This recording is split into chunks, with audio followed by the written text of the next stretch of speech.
to Peter for the LTP 2021 update. Peter, if you'd like to make any comments on this report, and then we'll take any questions. Thank you. Sure. I might just move through the work streams and hit the high points at pace. Yep, perfect. The bottom line is that we are late. To put perspective on that, that's not unique in New Zealand, and it's not unexpected given the year that we've had. The key point is that we need to land the OPEX and CAPEX guidance fairly quickly in order to get to the activity plans, which are being held in abeyance while those decisions are being framed. Based on yesterday's conversation, we're going to set up a timetable of the slots that we've got between now and 21st of December, the things that we need to consider between now and then, and hopefully meet in fairly short order with yourself and the Chief Executive to make sure that those things are in the right order, because there's sensitivities around which ones are considered when, and basically get that timetable right and fundamentally make sure we've got enough time to consider what we need to consider. Moving through the list, LTP co-development, that's amber, but it's a light amber in the sense that by having to do the activity plans in November, December, that's going to put a little bit of stress on the co-development process, because it just means the timetable will be tight. So instead of a long, lengthy, measured, considered approach, we're going to have to go through them in fairly rapid fire order. Again, a lot of talking to the other metros, they're in much the same position. And for the same reasons, COVID, budgets, revenue impacts, the need to make savings, structural issues, all of these things are extensive and need to be done in a measured way. If we do them quickly, we'll probably do them wrongly. Central government priorities is flagged as amber, and that's simply to indicate that, like a lot of authorities, we've got a tension between high-level strategic ambitions and keeping the lights on. And in a constrained economic environment, balancing those two is a tricky thing to consider. So there is stuff that we want to do in 10, 20, 30 years' time and turn the curve, and then there's pressure on basic services at the same time. Financial strategy, Di Brandish and her team, as well as some of the folks in the strategy team, have put together a very solid draft financial strategy that will go to the LTP project team and the infrastructure strategy team today. We hope to get that in front of you once it's been through those filters within the week. So you can see a first draft of the financial strategy. It's important that that document and the infrastructure strategy are joined at the hip and work well together. There's probably not a lot of need to focus on operational savings and activity budgets. I've talked to that. We are looking and have made work on tens of millions of dollars worth of savings. In order to do that, it takes time. This is not a normal year. So I'll stress that, yeah, late, but for good reason. The only way we'll really progress this is if we can put activity plans in front of you that tell the story of the services rather than considering OPEX here, CAPEX there, and levels of service somewhere else. So we need to get to those activity plans to tell those stories, and in a time that gives you time to consider them. Capital prioritisation, we've had several long sessions. We have another one on the 10th of November. It's very important that we make best endeavours to make that day work and that the guidance sticks. Otherwise, all the activity plans will continue to be in abeyance. Community and stakeholder engagement. We talked yesterday at the level of service meeting about some new information to hand on priorities from the community that came from council's surveys, the resident survey and quality of life. Councillor Templeton raised some interesting information about the Greater Christchurch 2050 surveys. We've gone away overnight and compared the two, and we'll send around a document after this meeting. But basically, the top 5 is broadly similar in both, just that the order is slightly different. But it's worth noting that the 2050 stuff is not based on services the way ours is. And it doesn't offer questions around affordability and rates the way ours did. it's better to view them as complementary rather than contradictory, because one gives you a 10-year view of Christchurch based on local government services and including affordability. The other one is a 30-year regional view based on regional outcomes. It's actually better to have both perspectives than to see them as in conflict. That's really useful. So it's good to know both, basically. So both of those will be available, and the document that compares why and how they work will come out today. And that's really the quick and dirty overview of the project. I mean, you're hearing this stuff every day, so I'm not labouring the detail. Excellent. So thank you, Peter, for that. I'm sure in fact, there are some questions. So Sarah, I'll come to you first. Thank you, Peter, and thanks for all of the work that's happening on this. Strategic Directions has got a green dot next to it on its status. And I know that looking at the activity plans, asset management plans, that the strategic priorities have been sort of embedded into that, which is really good. However, the decisions that we're being asked, or the guidance we're being asked to give on the operational and capital budgets seem completely disconnected from the strategic priorities and focused on dollar amounts and savings to be made, with no information about how that then goes on to impact those strategic priorities in the activity management plans. And we're not seeing them side by side. And so what we're hearing is that we make a budget decision separate from that. That then goes and changes the activity management plan, which means that it no longer meets those strategic priorities. So how do we make sure that the decision or the guidance that we're giving on the OPEX and CAPEX budgets actually has those strategic priorities in mind? That sort of goes back to the point I was making about the need to get to activity plans that tell an end-to-end story. When you see a list of OPEX savings or a CAPEX list or a level of service list, it doesn't have the outcomes we're trying to achieve, or whether this will contribute to that or diminish from that. Yeah, but we're only seeing them separate. We're not actually seeing the capital program over 10 years as it meets our strategic priorities, for example. They're disconnected, and we're not having those conversations.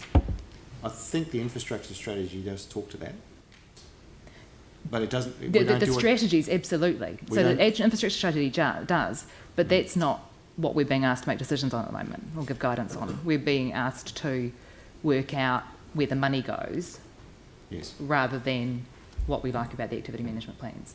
And that when we do or don't make a decision, give some guidance on a budget, that then impacts on a strategic priority, but we're not getting the information on those impacts. Okay, I hear what you're saying. It is difficult to connect operational items up to strategic priorities at times. We can revisit the activity plans so that when they come to you that they're a bit more fulsome in telling that story. They do talk about the outcomes we're trying to achieve, the outputs, the budgets, the projects, as an end-to-end.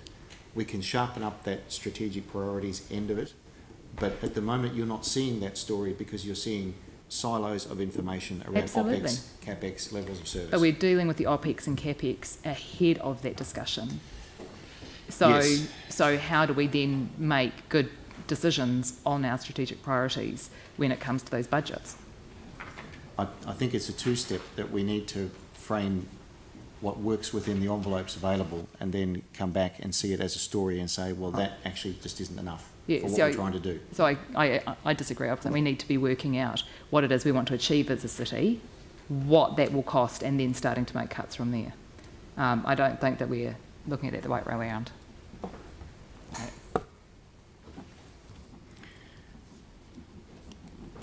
Tim? No?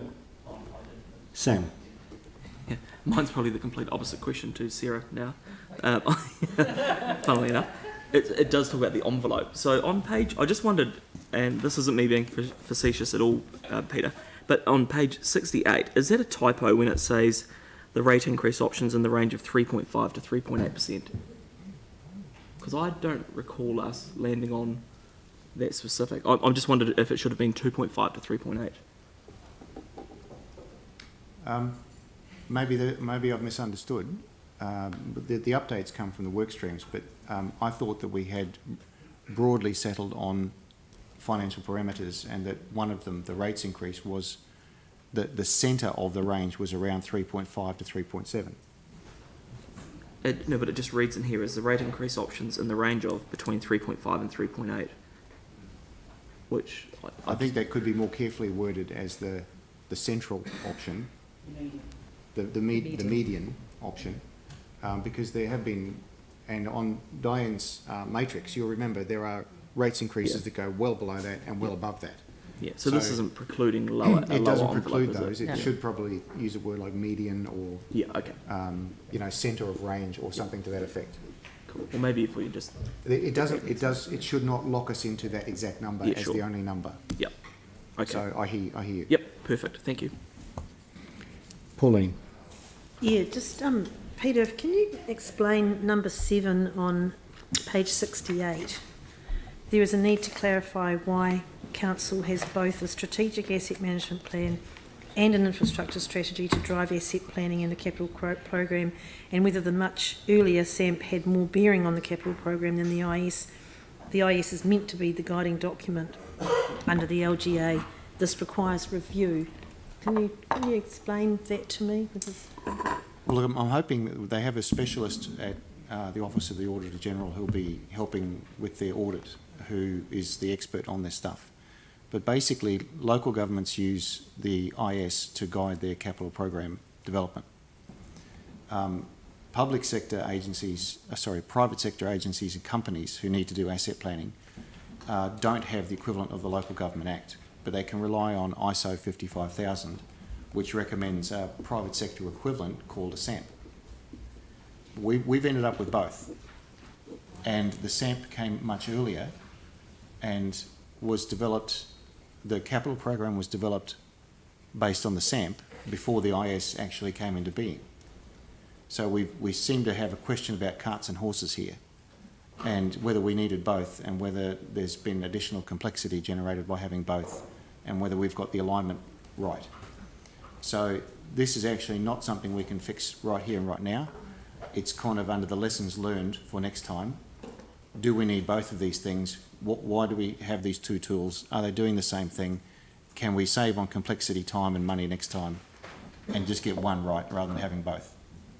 And if we do, it'll be the one that you need under the Act, which we're obliged to do and we're audited on, rather than something else. does the IS? All councils do an infrastructure strategy. No other councils have done a SAMP.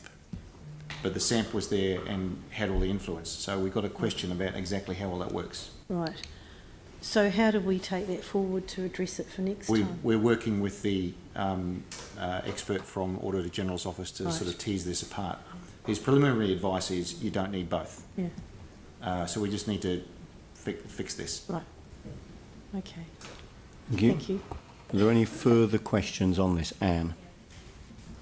Firstly, a comment just to say thank you for the work that's been done on the community and stakeholder engagement.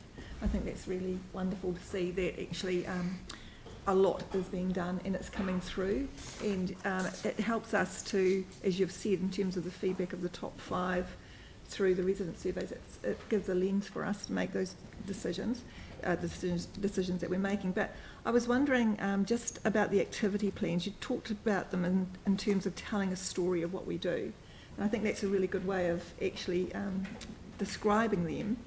So when it comes to seeing the activity plans, will they come with recommendations about what we should dial down and what we can dial up? And will those recommendations come from the lens of those 5 feedback points that you've got from the residents? Sorry, long and complicated question. That's okay. There's a couple. Well, firstly, thank you for the advice. Look, there'll be more to come on the engagement stuff from Di Keenan's team. They've got other stuff that's launching. They're pushing the boat out now on that. So there'll be more of that. Look, the plans will tell a story. The problem that we had with them initially was that they were telling a very business as usual story. Now, that information that you got yesterday was from yesterday. It's brand new. We haven't had time to take it out to people and say, look, take this into account when you do your plan. But you're right, and I think this point was made by Aaron yesterday, that there need to be more options rather than this is the story, but the story ends with one option. And so when we go back to people as a result of these CapEx and OpEx meetings, we're going to be saying, look, you need to give councillors some visible dial up, dial down options rather than a flat option. So that's understood, but the priorities that we got yesterday are brand new. That's the post-COVID view of the world. Thank you. Any further questions? Yanni? Yeah, I'm just trying to figure out how the resident survey results are going to feed into this. Well, part of the priorities you got yesterday came from the beginnings of the resident survey. So we've got about 1,250 responses from the resident survey. And this is the, like, if you like, a preemptive sneak peek into where the resident survey will land. Maybe I should be more clear. When is the resident survey going to be available for us to understand? It's always the same month, March. So it doesn't fall in time for the LTP, which is why we're giving you preemptive views now. Right. The final one, where all data is gathered across all services, tabulated, nice graphs, all the rest of it, won't be in time for the LTP. And that's simply an historical relic that the survey actually dates back before LTPs existed. It's 20 years old. And it's run at the same time every year for consistency of data. So that's why we try to give you a view before it lands. Just the other question I had was, like I'm still sort of trying to understand the implementation plans that we've got for the number of strategies that we have and what the process is to coordinate that information. Like I know you've talked about focus groups. You take heritage, for example, we've got a heritage strategy, we've got an implementation plan, we've got a whole bunch of people that were engaged. Is there a process to go back to those groups with the implementation plans and check around what the activity spend will be? This may not be the most diplomatic thing to say. Many of our strategies are new, some of them are old, but all of them are considered by council one at a time when they come through this room as one item on a conveyor belt. When you get to an LTP, the problem is that all those strategies collectively add up to more than we can afford. And so there comes a point where even though they've been considered, you need to sort out what now, today, post-COVID, is now a priority as opposed to a decision that might be 5 years old. And so effectively the LTP is what we plan and budget by. And so the strategies need to be, they're in the activity plans and the implementation for them is in the activity plans.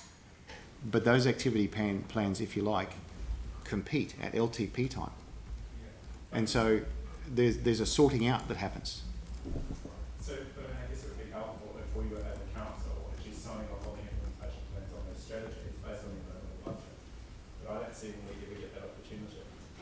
Well, the activity plan is the implementation plan for a strategy as of this moment, in light of all the other activities with all the other strategies. Sorry, I realise that may not be the black and white answer you're looking for, but that is actually how they work. Right, so take water, we've got a report going for Lansing in 2 weeks' time. That's the water implementation plan, that's one component of it. We'll adopt that, that will then go into the draft LTP, we'll adopt that, that's the budget. No, I don't think that's right. Because the instrument that is actually the legal and technical document underpinning the LTP is the activity plan that has the levels of service and the budget in it. But that is influenced by the strategy. So that's the mechanism. I just think it would be good in terms of that community and stakeholder engagement, where we've had really successful engagement with people like Heritage or the arts community. There's a way that we check back in with them over what we're proposing to do in terms of that LTP. And it's not to say that we do everything in the strategy, but it's that engagement around what we're proposing so that they can see it and have visibility of it. Yeah. Especially if it's different to what's in the strategy. Well, that would be through the consultation process. Yeah, so there may well be an opportunity to do that through engagement or consultation. Yes. And where there are particular interests in particular outcomes that have been that have become apparent through strategy development, then you would imagine the very same community would have an interest in what's to be delivered against that strategy and how quickly. And as Peter says, that would be reflected in the activity plan for that particular activity. A captured database of information of people that have shown an interest to participate. So Correct. utilising that rather than reinventing the wheel would make a lot of sense. For engagement purposes. Yeah. Yes, indeed. Agreed. Any further questions? So, Jimmy, you're happy to move this. I'm happy to second this. Any debate? Sarah? Thanks. Listen, I know that there's been a huge amount of work on this so far, but I am concerned about the way we're going through this process and that we're not being strategic as a council. We absolutely need to make savings, but the spend that we do make needs to be prioritised strategically. And around the table as councillors, we're just simply not doing that at the moment, and we're not having the right information to be able to do that when we look at those budgets. I'd really like to see that green dot go amber because we're not being strategic around this table. I know the organisation is putting the right stuff into the activity management plans, but that's not what's happening when we're giving guidance. And so I'm really concerned at this point. I'm not sure that we're going to get to an LTP that really does meet the strategic priorities as a city. And we really need to work much harder around this table to make that happen. Thanks. Thank you. So, Peter, thanks very much indeed for this report and for the update and for the detailed answers that you've provided to questions. And we are on a pathway to land the operating and capital matters within the next couple of weeks, realising that there may well be some guidance that we provided as we go through that when we come to look at the activity plans, there may be further changes that we make beyond that initial work. We absolutely need to be confident that we've got a timetable between now and the end of this calendar year that allows us to do all of the work that we still have ahead of us, realising that a huge amount of work has already been done. A number of views have been teased out through questions, and a number of competing levers, I guess, have been teased out through questions and associated comments today. And I mean, the reality is that we should absolutely be looking at all of this through a lens of our strategic priorities. There are also other possibly competing levers around the level of rates increase and deliverability within the capital programme, and the inevitable prioritisation of just about everything that we look at. And different people around this table will give different amount of weight as we move to each of those considerations as we do move the levers. But certainly as we move into the activity plans, each activity plan has got the alignment with the strategic priorities, the strategic directions at the head of it, and I would expect that we would have due regard to that as we consider each activity plan. And as I've already mentioned, that may require us to move levers again on associated CapEx and OpEx to give weight to that, and that may well be different for different people around the table. The EAG report was delivered well ahead in this process of the time it has been in previous processes, and that gives us the ability for the Chief Executive to put a covering report over the top of that and report it back, as I understand, by the end of November, which means that we can have the recommendations from the EAG plus our own staff advice to enable good consideration of those recommendations, realising that that's what they are, recommendations for us to be taking into account. Peter, you made the comment that we are running slightly late, but for good reason. And I think it's worth remembering that the LTP development has come on the back of the second iteration of the annual plan and all of the work that was done to deliver that, which of course wasn't part of our planning at all at the beginning of the year when we weren't expecting 2020 to roll out the way that it has done. So yes, that's created something that we need to respond to, and with an appropriate and sensible approach and time in the calendars between now and the end of the year, I remain confident that we can remain on target around the various streams of work that will lead to the draft LTP, which of course will be publicly debated before we go out for, so debated in a public session before we go out to consultation. So, yeah, I'm confident that we can achieve what we need to with a well-planned and sensible approach to this. And, you know, I think, again, a benefit of these reports in this environment means that we can have a good discussion and talk about the process ahead of us, all of which will land in that meeting in the public arena early next year before we adopt, or when we adopt the draft LTP. Is there any further debate? Just one quick point. I have been dwelling on Sarah's...